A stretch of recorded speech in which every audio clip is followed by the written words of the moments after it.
The U.S. delegation walked out of a UN Security Council meeting on Monday in protest at comments made by France that compared Washington's voting on human rights to that of authoritarian states.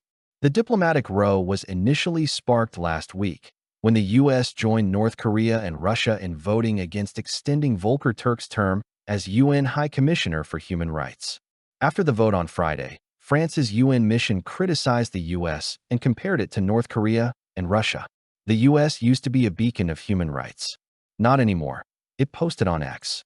In response, U.S. Ambassador Mike Waltz accused France of voting for a human rights chief who had been lecturing democratic countries while cozying up to the world's worst oppressors, without elaborating on what he meant.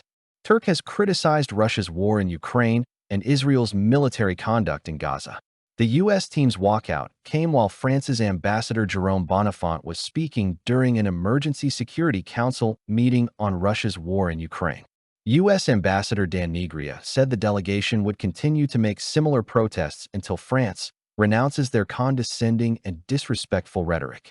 The fight over Turk's second term, which was passed with 144 states in favor, 10 against, and 13 abstentions, reflects tensions between Washington and the United Nations. The Trump administration has cut funding for UN agencies and withdrawn from dozens of its entities. On Friday, U.S. Ambassador Jeff Bardis criticized Turk's reappointment and said there will be consequences to the assembly which tolerates procedural overreach, backroom deals, and the misuse of UN posts.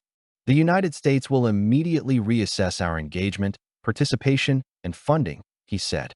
However, French Ambassador Bonifant described Turk as a voice of conscience who demonstrated rigor and impartiality during his first term. Deputy UN spokesperson Farhan Haq declined to comment on the U.S. walkout, adding the UN expected all member states to respect the decision.